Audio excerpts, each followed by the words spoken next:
Hello friends, welcome to my new YouTube channel. तो friends, आज हम लोग पढ़ने वाले हैं कोऑर्डिनेट ज्योमेट्री, जो कि हमारे 10th क्लास का एक बहुत ही इम्पॉर्टेंट चैप्टर है। और आज हम लोग देखने वाले हैं उसके प्रीवियस ईयर क्वेश्चन को। तो अभी आप प्रीवियस ईयर क्वेश्चन को देख रहे हैं। इसमें हम लोग लघु उत्तरीय प्रश्न अभी देख रहे हैं। हम लोग लघु उत्तरीय प्रश्न इसमें देख सकते हैं। अभी यहाँ पर सबसे ज़्यादा प्रश्न ये पूछा गया है, वाई अक्ष पर बिंदु ज्ञात कीजिए जो बिंदु 4,0 7,6,0 से समदूरस्थ है। ऐसा ही इसी टाइप का क्वेश्चन बहुत बार पूछा गया है। जैसे यहाँ पर भी फिर पूछा गया, एक्स अक्ष पर वह बिंदु ज्ञात कीजिए जो बिंदु 5,3 3,5 से समदूरस्थ है।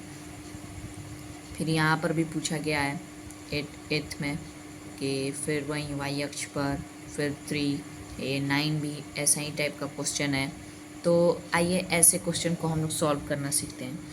तो हमारा क्वेश्चन क्या है, वाई अक्ष पर वह बिंदु ज्ञात कीजिए। ठीक है, वाई अक्ष पर कर रहा है।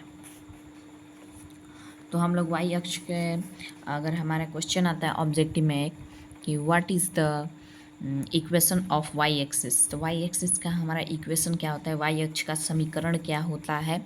तो वाई अक्ष का समीकरण हमारा होता है x इज इक्वल टू 0। क्या होता है, x इज इक्वल टू 0। एक्स अक्ष का समीकरण क्या होता है, y इज इक्वल टू 0। ठीक है, y इज इक्वल टू 0। तो हमारा यहाँ पर क्या पूछा, हम ये 7 नंबर क्वेश्चन सॉल्व करने वाले।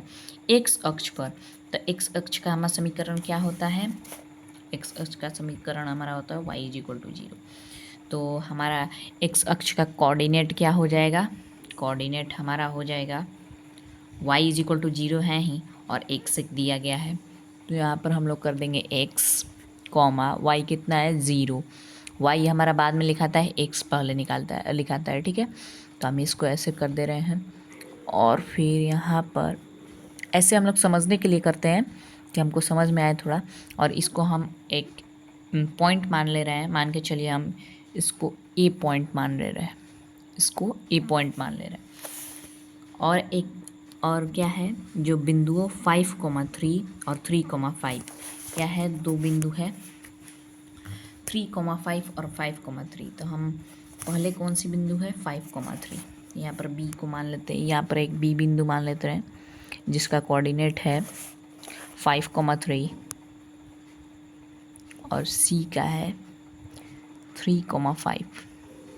ठीक है, अभी हमारा स्ट्रक्चर तैयार हो चुका है। अब हमको इसको सॉल्व करना है। तो आइए सॉल्व करते हैं। सॉल्व करने के लिए हमको डिस्टेंस फार्मूला याद होना चाहिए।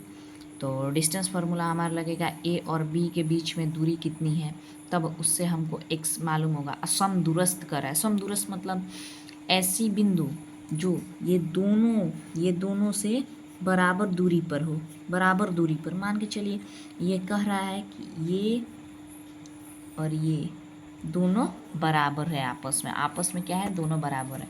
तो हमको ऐसे ही बराबर से सिद्ध करना है। तो सबसे पहले हम लिखते हैं ए बी। ठीक है, ए बी हमारा सबसे पहले ए बी।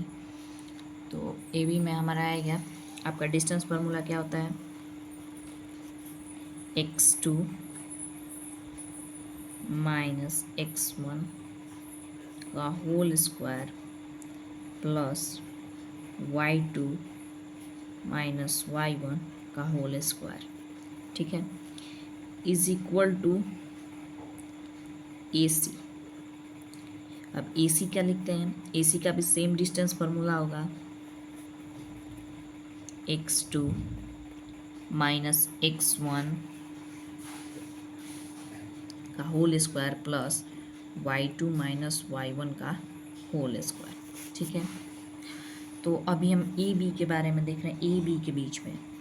तो ए बी के बीच में हमारा क्या आएगा, फिर एक बार रूट लिखते हैं और इसमें हमको x2 देखना है। तो पहले क्या आया है, ए आया है, इसके बाद क्या है बी। तो पहले मतलब x1 क्या है, x है। ठीक है, x1 क्या है, x, और b क्या है बाद में। तो x2 क्या है 5, पहले x आता है इसके बाद y आता है। तो पहले हमारे x है यहाँ पर, ये भी x है और ये y है, क्योंकि x के बाद क्या आता है, y आता है। ठीक है, x2, b में x2 कौन सा है, x2 ये हो गया। तो 5 माइनस x1 कौन सा है, a, क्योंकि ए पहले आया है। तो ए का पॉइंट में x1 कौन है, x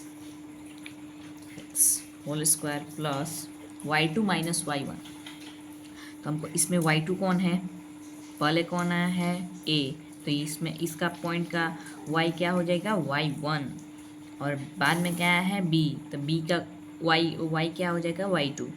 तो b का y क्या है, 3 माइनस y1 क्या है, a का y1 0 माइनस 0 का whole square is equal to, फिर हमको ऐसे ही सेम टू सेम इधर भी करना है। अब AC के बारे में करना है,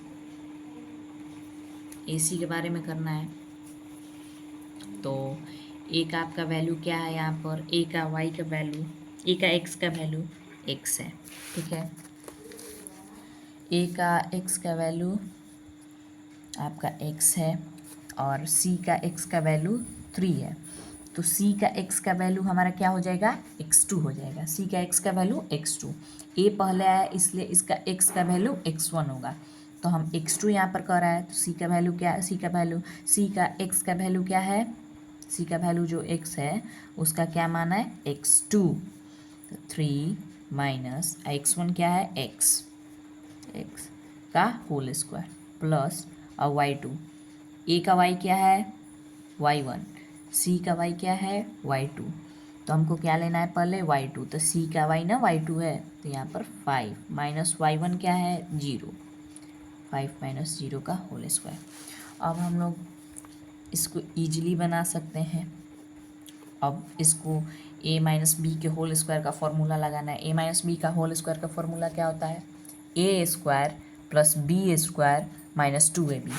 आइए लिख देते हैं यहाँ पर, a माइनस बी का whole square is equal to a square plus B square minus 2ab।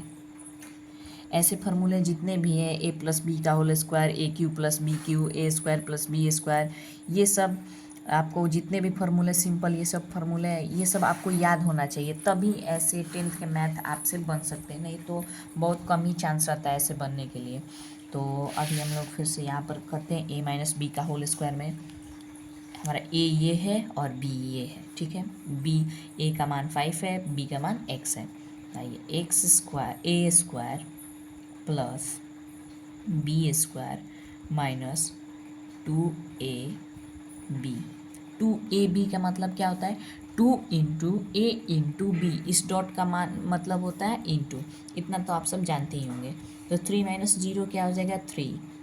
तो 3 का स्क्वायर इज इक्वल टू, फिर यहाँ पर भी हमको a माइनस बी का होल स्क्वायर का फॉर्मूला लगाना होगा, a square plus B square minus 2ab, ठीक है, प्लस 5 माइनस 0 5 का स्क्वायर। फिर ये 5 का स्क्वायर आपका क्या हो जाएगा, 25 plus x square minus 10x। 10x कैसे हो जाए, 2 into 5 10, 10 into x 10x plus 9 is equal to, फिर यहाँ पर √3 का स्क्वायर 9, एक्स का स्क्वायर एक्स स्क्वायर ही रहेगा, minus 3 into 2 into 3 6, 6 into x 6x plus 25, 5 का स्क्वायर क्या हो जाएगा, 25। अब हमको इक्वल करना है, तो ये स्क्वायर है, तो स्क्वायर से ये स्क्वायर कट। इसके बाद आपका आ जाएगा यहाँ पर, सिंपली बाहर निकालेंगे। तो सबसे पहले हम इसको ऐड कर लेते हैं, 25 plus 9 34 plus x square minus 10x, ठीक है, इज इक्वल टू, अब यहाँ पर भी ऐड हो रहा है 9 plus 25 34 plus x square minus 6x, ठीक है। अब इसको हम लोग देखते हैं कौन कौन इसमें कट जा रहा है। तो एक्स स्क्वायर है, इधर यहाँ पर भी एक्स स्क्वायर है, तो ये एक्स स्क्वायर क्या है, प्लस में है, इधर आएगा तो माइनस में, प्लस माइनस काट दिए। फिर यहाँ पर माइनस 10x है और ये भी माइनस में है, तो ये माइनस है तो इधर आएगा प्लस होगा, लेकिन ये सेम नहीं है। यहाँ पर देखते हैं प्लस 34 प्लस 34, ये 34 इधर आएगा तो माइनस में हो जाएगा, तो plus minus minus, plus minus cut, इसको भी हम लोग कट कर देते हैं सिंपली। अब यहाँ पर आपका फाइनल आंसर क्या निकलेगा, -10x is equal to -6x। ठीक है, तो अब यहाँ पर क्या आ जाएगा, माइनस माइनस कट। ठीक है, 10x और ये प्लस में हो गया इधर आकर -6x इज इक्वल टू 0। तो 10x - 6x 4x is equal to 0। x is equal to, और इधर मल्टीप्लाई में है तो इधर डिवाइड में हो जाएगा, तो 0/4। अब आप जानते हैं ऊपर 0 आ गया, इसका लास्ट वैल्यू क्या आ जाएगा, फाइनल वैल्यू 0 ही होगा। तो हमारा फाइनल आंसर आया x इज इक्वल टू 0। तो देख सकते हैं ऐसा ही हमारा ये मैथ बनता है, और ये मैथ आपको बार बार फाइनल बोर्ड परीक्षा में पूछता है, तो इसको आप लोग ज़रूर ध्यान रखिएगा, क्योंकि ये आपका ऑब्जेक्टिव नहीं सब्जेक्टिव में पूछता है, मतलब 2 मार्क्स क्वेश्चन में पूछता है ऐसा प्रश्न। तो आपको ये सब ध्यान में रखना होगा। तो धन्यवाद, आज की वीडियो में इतना ही, और आगे की वीडियो में हमारे साथ ऐसे ही वीडियो देखने के लिए, बनने रहने के लिए हमारे यूट्यूब चैनल को सब्सक्राइब करें, लाइक करें, और कमेंट कर हमें ये ज़रूर बताएं कि आपको ये वीडियो कैसे हेल्पफुल हुआ। धन्यवाद।